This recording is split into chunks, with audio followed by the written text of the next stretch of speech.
चतरा चालू कवना चतरा चालू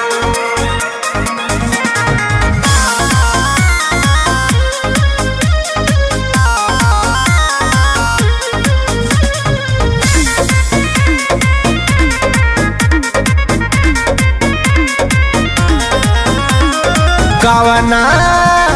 कवना साबुन से नहालू काकर जिला चतरा जालू काकर जिला चतरा जालू चतरा चालू कब बोलरी बाजार में मिलेलू करे का जिला चतरा जालू करे का जिला चतरा जालू करे का जिला चतरा जालू करे का जिला चतरा जालू करे का जिला चतरा चालू Music by Arya Sharma. फिदा बपूरा करानी सुना मना रानी हला बपांडे पूरा में जाके बलानिया किंदे हम न दुनिया तोरा के ए रानी सन पूरा में फिदा बपूरा करानी सुना मना रानी हला बपांडे पूरा में जाके बलानिया किंदे हम न दुनिया तोरा के ए रानी सन पूरा में काहे करना के नाम पे चोन्हालू काकर जिला चतरा जालू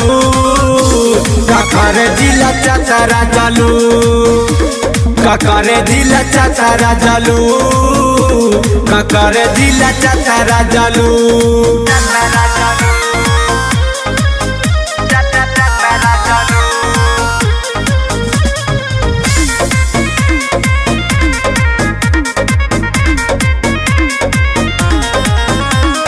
चले लुकमर लचकाई बिजुली गिराई देलू जाके ढोलिया में गजना में तोरे बचर्चा करैले रहू खर्चा फंसा के सुंदर बलिया में भाषा के सुंदर बोलिया में चले लुकमर लचकाई बिजुली गिराई देलू जाके ढोलिया में गजना में तोरे बचर्चा करैले रहू खर्चा फंसा के सुंदर बलिया में नहीं जीतू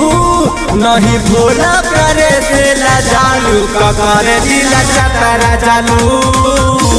ककर जिला चतरा जालू करे का जिला चतरा जालू करे का जिला चतरा जालू।